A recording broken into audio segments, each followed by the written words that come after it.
Di setiap sudut dunia, keajaiban menanti untuk ditemukan. Dari keindahan alam yang menakjubkan, hingga kekayaan warisan budayanya. Pariwisata membawa kita menjelajahi berbagai destinasi yang tidak pernah terbayangkan sebelumnya. Setiap langkah membawa kita lebih dekat dengan keajaiban dan pengalaman yang tak terlupakan.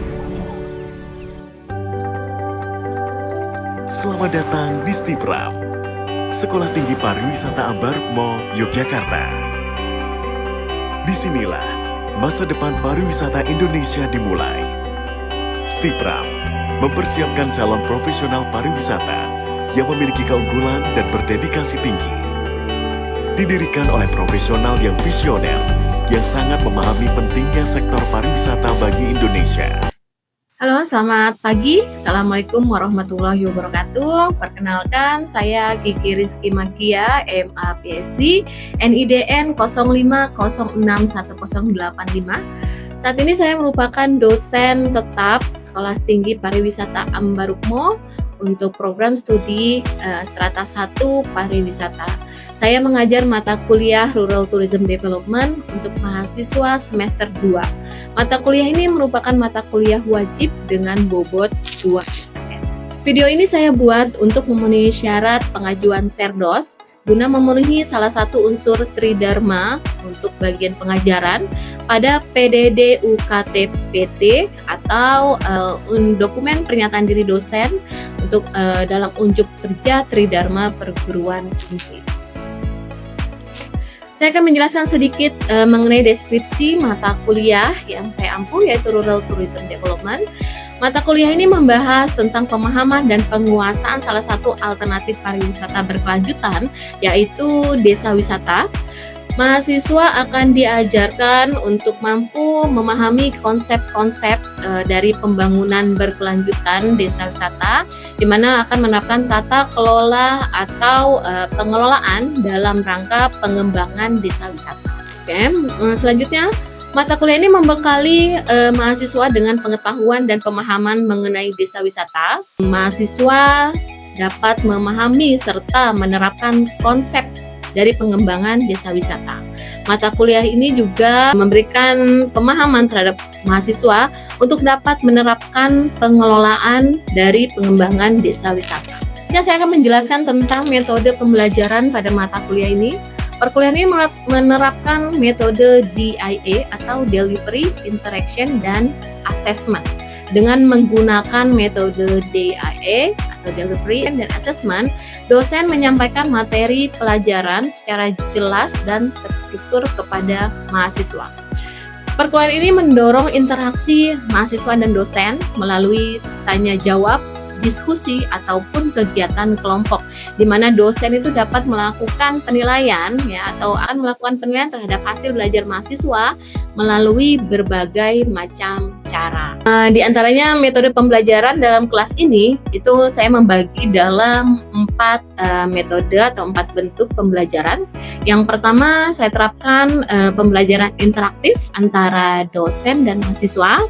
Jadi dosen memaparkan materi dan memberikan pernyataan kepada mahasiswa serta meminta pendapat mahasiswa dari kuliahan atau materi yang diajarkan saat itu. Yang kedua, saya juga menerapkan metode Student Learning Center atau pembelajaran yang berpusat pada mahasiswa, di mana kegiatannya seperti membentuk group discussion yang melibatkan antar kelompok mahasiswa. Jadi mahasiswa nanti akan diarahkan untuk menganalisa fenomena atau isu terkini yang berkaitan dengan materi yang disampaikan pada saat itu atau berkaitan dengan mata kuliah secara keseluruhan. Yang ketiga, dalam kelas ini juga saya menerapkan latihan soal yang kemudian diberikan kepada mahasiswa melalui praktek di depan kelas, dan tugas akhir itu akan diberikan project based learning, di mana ini merupakan bentuk keempat dari metode pembelajaran yang saya terapkan. Jadi mahasiswa akan membuat satu proyek perencanaan terkait dengan konsep pembentukan atau pengelolaan desa wisata melalui atau berdasarkan dari materi-materi yang sudah diajarkan di dalam perkuliahan. Selanjutnya saya akan menerangkan tentang capaian pembelajaran lulusan atau CPL pada mata kuliah ini. CPL pada mata kuliah ini terdiri dari 3 aspek. Yang pertama, mahasiswa mampu mengetahui atau ya bagian knowledge itu mahasiswa mampu mengetahui pengertian serta latar belakang mengenai pengembangan desa wisata. CPL yang kedua, bagian komprehensif, mahasiswa mampu memahami mengenai konsep awal pengembangan desa wisata. Dan CPL yang ketiga, application, mahasiswa mampu menerapkan pengelolaan desa wisata. Selanjutnya mata kuliah ini terdiri dari 3 CPMK. CPMK atau capaian pembelajaran mata kuliah. Yang pertama, CPMK 1 mampu mengidentifikasi konsep dasar perencanaan, pengembangan, dan keberlanjutan desa wisata. CPMK yang kedua, mahasiswa mampu mengimplementasikan dan menganalisa konsep-konsep perencanaan dan pengembangan desa wisata. CPMK 3, mahasiswa mampu merencanakan secara sistematis pengembangan desa wisata dengan pendekatan community-based tourism dan sustainable tourism. Selanjutnya, saya akan menerangkan terkait tata tertib perkuliahan. Dalam pembelajaran perkuliahan ini, saya menerapkan beberapa tata tertib untuk kelancaran kegiatan pembelajaran di kelas. Yang pertama, mahasiswa wajib hadir di dalam kelas karena perkuliahan ini dilakukan secara luring atau tatap muka secara langsung. Yang kedua, mahasiswa wajib mengenakan seragam sesuai dengan aturan kampus yang berlaku. Ketiga, keterlambatan maksimal 15 menit tanpa terkecuali. Lebih dari itu mahasiswa dianggap tidak hadir atau absen. Kehadiran mahasiswa minimal 80% dari total 100% tatap muka. Jika izin dapat memberitahukan alasannya dengan jelas sebelum kuliahan dimulai, mahasiswa boleh melakukan ganti kelas untuk memenuhi persentase kehadiran. Selanjutnya, saya akan menjelaskan terkait komponen evaluasi nilai. Mata kuliah ini terdapat 4 aspek penilaian untuk komponen evaluasi. Yang pertama terkait kehadiran persentase penilaian sebanyak 10%, tugas dan keaktifan sebanyak 25%, ujian tengah semester sebanyak 30%, dan ujian akhir semester sebanyak 35%. Mata kuliah ini juga menggunakan beberapa referensi buku terbagi kepada 2 jenis referensi. Yang pertama referensi utama dan juga referensi pendukung. Referensi utama perkuliahan ini menggunakan buku panduan Desa Wisata Hijau. Yang kedua menggunakan buku Ajar Pariwisata berbasis pedesaan konsep, praktik, dan pengembangan. Yang ketiga menggunakan buku Perencanaan dan Pengembangan Pariwisata. Dan yang keempat merupakan menggunakan pedoman desa wisata yang dikeluarkan oleh Kementerian Ekonomi Kreatif Republik Indonesia tahun 2021. Beberapa referensi pendukung saya tuliskan di deskripsi berikut.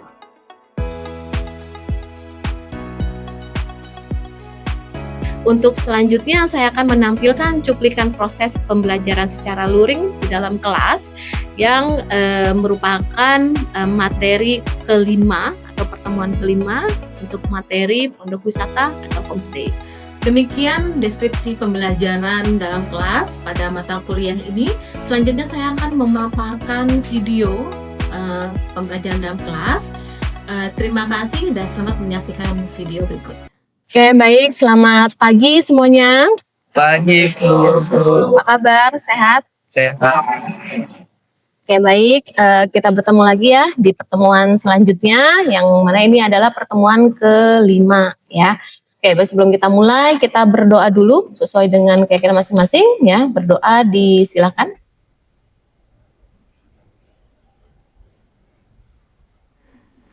Oke, baik. Terima kasih. Berdoa tidak dibatasi. Oke, untuk presensi hari ini silakan nanti teman-teman bisa langsung di Civitas masing-masing ya untuk kehadiran hari ini. Oke, kita lanjutkan materi yang selanjutnya. Sebelumnya kita telah membahas tentang produk desa wisata. Ya, mata kuliah ini kan terkait tentang tourism rural tourism development ya, tentang desa wisata. Sebelumnya kita sudah membahas tentang produk desa wisata ya. Selanjutnya kita akan membahas tentang homestay atau rumah tinggal di desa wisata yang merupakan salah satu akomodasi wajib ya yang ada di desa wisata. Oke, untuk materi yang sebelumnya tentang produk desa wisata masih ingat ya? Masih ingat ya? Oke, saya akan bertanya ya sedikit aja tentang produk desa wisata. Ciri dari produk desa wisata itu ada apa aja di antaranya? Ya, Gafira? Keunikan yang otentik, Oke, dan satu lagi carrying capacity. Oke, betul ya, masih ingat ya? Jadi Masih. carrying capacity di desa wisata ini karena kita harus menjaga tentang keunikan keaslian desa ya. Jadi tidak bisa nih dijadikan pariwisata massal. Jadi salah satunya harus ada carrying capacity. Oke, terkait desa wisata itu sendiri, masih ingat ya? Desa wisata itu ciri khasnya apa? Ya. Desa wisata itu ciri khasnya dia tuh menawarkan keunikan lokal budayanya dan juga kegiatan masyarakatnya. Kegiatan masyarakatnya. Oke, bagus ya. Terima kasih. Kemudian kita akan masuk pada materi selanjutnya, homestay. Di homestay sudah tidak asing ya? Iya. Tidak asing. Homestay ini apa ciri khasnya kalau di desa wisata? Merupakan akomodasi di desa wisata yang ciri khasnya adalah penempatan rumah warga lokal dan tinggal bersama. Tinggal bersama warga lokal. Jadi clue-nya adalah tinggal bersama warga lokal, gitu ya. Jadi di desa wisata ini adalah kan di mana sebuah desa ya yang dijadikan salah satu daya tarik wisata ya yang mengangkat ciri khas atau keunikan kehidupan masyarakat lokal. Salah satunya adalah ada homestay. Di mana homestay ini merupakan usaha penyediaan akomodasi ya yang berupa bangunan milik warga setempat, rumah tinggal yang dihuni dan ada tuan rumahnya gitu ya. Jadi kalau tidak ada tuan rumahnya itu salah satunya bukan ciri khas dari homestay di desa wisata ya. Dan ini dari Permen Parekraf tahun 2012. Oke. Nah, selain homestay ada beberapa akomodasi, jenis akomodasi di desa wisata. Ada homestay atau disebut rumah wisata, ada juga pondok wisata atau guest house. Cirinya apa? Kira-kira bedanya? Kalau homestay tadi disebutkan ada warga rumah, ada tuan rumahnya, ya. Kalau guest house itu tidak selalu tuan rumahnya ada di satu tempat yang sama. Itu ya, itu adalah ciri khas yang paling terlihat gitu ya. Biasanya kalau homestay itu langsung dikelola oleh pemilik rumah. Kalau guest house itu biasanya tidak selalu ya, bisa dikelola oleh komunitas, Pokdarwis dan sebagainya. Contohnya adalah ada ya balkondes di sekitar Candi Borobudur, itu ya, itu guest house. Dua-duanya juga disewakan ya, merupakan akomodasi di desa wisata. Nah ini ya, ini mungkin ada beberapa ciri khas yang akan terlihat ya antara rumah wisata atau homestay dengan guest house. Kalau rumah wisata homestay ini standarnya ya, biasanya ada maksimal 5 kamar ya. Kemudian ditinggali oleh pemiliknya. Tadi sudah disebut ya, harus ada pemiliknya, memenuhi standar usaha pondok wisata atau homestay. Kira-kira apa standarnya? Harus yang seperti apa?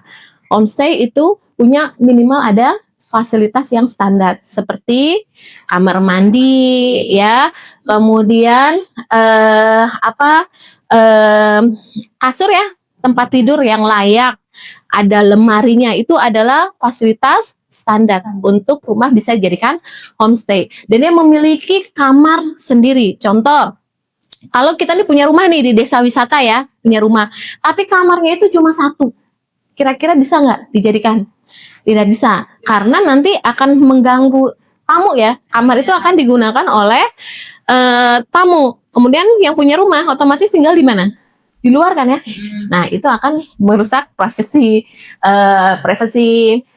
tamu itu sendiri. Jadi walaupun rumah tinggal yang ditinggali oleh masyarakat lokal tetap harus ada standar untuk bisa dijadikan homestay. Dan yang mengelola itu biasanya perseorangan atau kelompok. Ada yang pernah tinggal di homestay desa wisata? Pernah ya? Pernah ya? Gimana pengalamannya? Pengalaman langsung aja yang ketika tinggal di rumah. Menyenangkan Bu karena bisa berinteraksi dengan keluarga lokal, bisa tahu keseharian mereka dari bangun sampai tidur lagi. Oke, sampai tidur lagi ya. Kamu di mana waktu itu?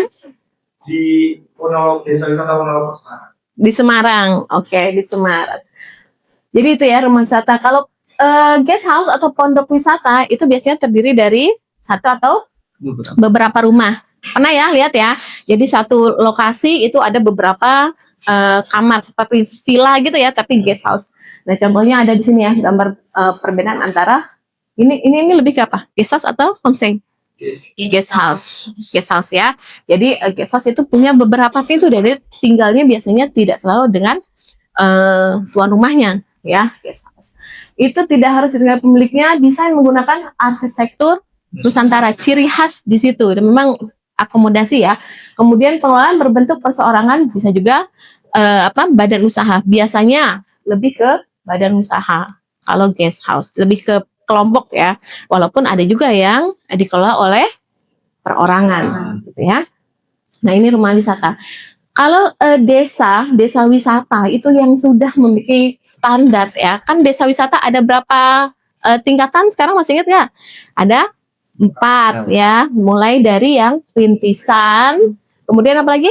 Berkembang, maju, dan mandiri, gitu ya.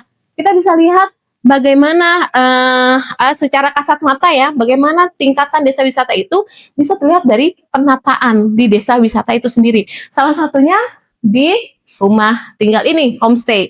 Biasanya yang sudah tertata rapi ya di satu desa itu kan tidak semuanya dijadikan homestay ya. Nah, untuk tahu homestay siapa, bagaimana, itu biasanya ada ciri khasnya seperti ini. Walaupun tidak semua begini ya desainnya ya, tergantung dari desa itu sendiri. Biasanya di setiap rumah sudah ditempel ada homestay-nya ibu siapa, bapak siapa. Nah, itu homestay yang sudah berstandar. Ya, jadi sudah disortir ya dari semua rumah. Ini homestay. Kemudian pondok wisata. Nah, tadi ya disebutkan ada beberapa tempat kalau pondok wisata tidak selalu ditinggali oleh pemilik rumahnya. Paling yang jaga aja ya, yang jaga. Ini cari homestay, ya, pondok wisata, guest house. Jadi ini bedanya. Kemudian konsep homestay. Tadi karena homestay itu kan ditinggali oleh yang punya ya. Oke. Jadi konsepnya harus ada tamu homestay menginap di dalam rumah yang sama dengan pemiliknya, harus sama ya. Tamu homestay mengkonsumsi makanan yang sama dengan pemilik rumah. Kira-kira tujuannya untuk apa? Mengenalkan makanan lokal, karena memang desa wisata itu sendiri kan menawarkan bagaimana sih pengalaman kehidupan masyarakat di desa. Jadi mulai dari atraksi kegiatan kesehariannya tadi ya yang Pak Ari sebutkan, mulai dari bangun sampai tidur lagi. Kalau tuan rumahnya ini adalah petani, biasanya kita ikut kegiatan bertani. Bagaimana kita merasakan pengalaman itu ya, bertani dan sebagainya.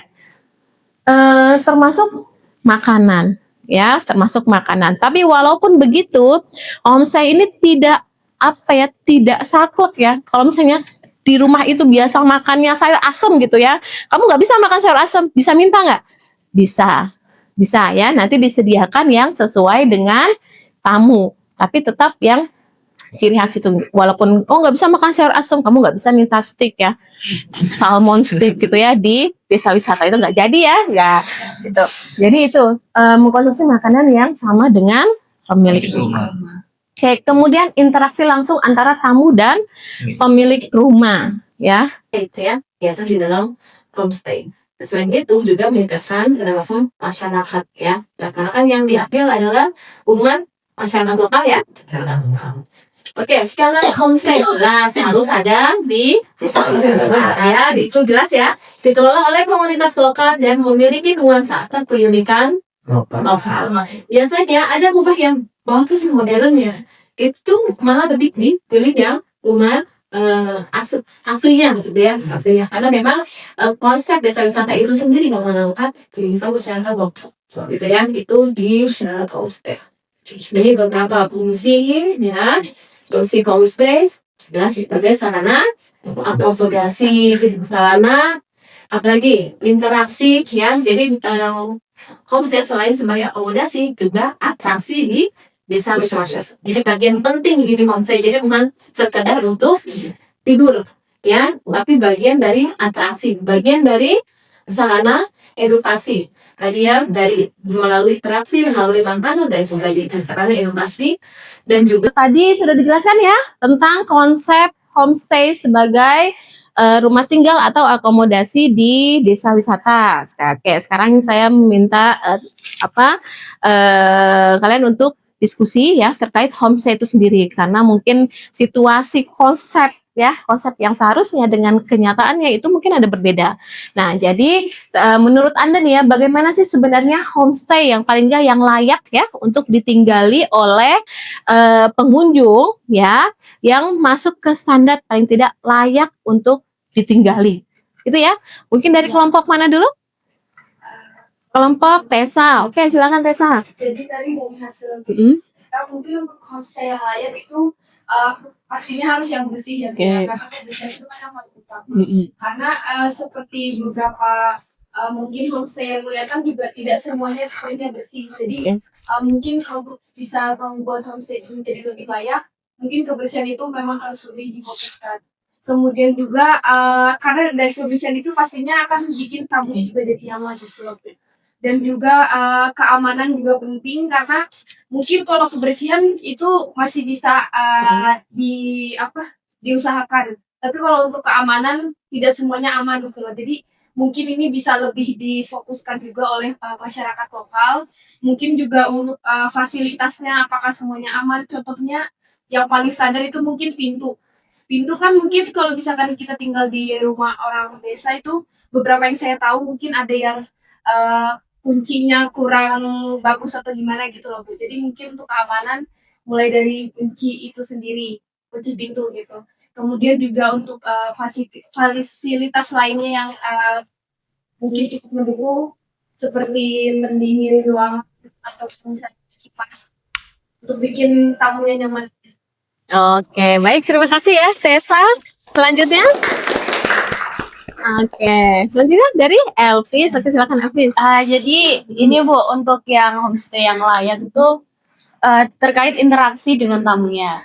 Tapi mungkin bisa diambil contoh di Desa Wisata Ponggok itu masih kurangnya interaksi terkait pemilik rumah dan juga tamunya. Karena masih ada yang istilahnya masih pasif untuk mengenalkan dan komunikasi terhadap tamu itu masih kurang.